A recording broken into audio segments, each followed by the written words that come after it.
এই ঘটনাটি ঘটেছিল যখন আমার বয়স ছিল মাত্র ১৭ বছর। আমি সপ্তাহে ৩ থেকে ৪ দিন জিমে যেতাম আর বাসে করে বাড়ি ফিরতাম। সেদিন ছিল রবিবার। আমি শেষ বাসটি মিস করে ফেলি। পরের বাসের জন্য আমাকে অনেকক্ষণ অপেক্ষা করতে হচ্ছিল। বাবা মাকে ফোন করতে চেয়েছিলাম, কিন্তু তারা বাইরে ছিলেন। ট্যাক্সির ভাড়া ছিল খুব বেশি, তাই আমি বাস শেল্টারেই বসে অপেক্ষা করছিলাম।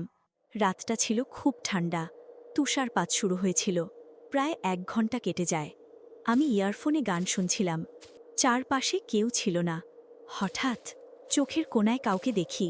একজন লোক, ভারী পোশাক পরা, ধীরে ধীরে আমার দিকে আসছে।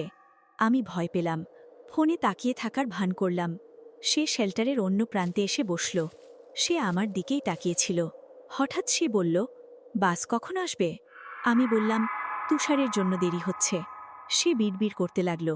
সে আমার খুব কাছে চলে এসেছে। আমি জিজ্ঞেস করলাম, আপনি কি ঠিক আছেন? হঠাৎ সে হাত বাড়িয়ে ঝুঁকে পড়ল।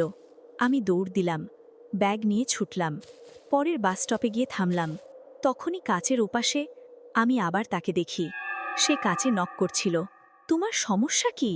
সে আমার দিকে ঝাঁপিয়ে পড়ল আর মাটিতে পড়ে গেল। পরে জানলাম সে ড্রাগের প্রভাবে ছিল। তার ছেলের ছবি পাওয়া যায়। ছেলেটা দেখতে ঠিক আমার মতো। সে আমাকে তার ছেলে ভেবেছিল। এরপর থেকে আমি আর কখনো বাসে উঠিনি।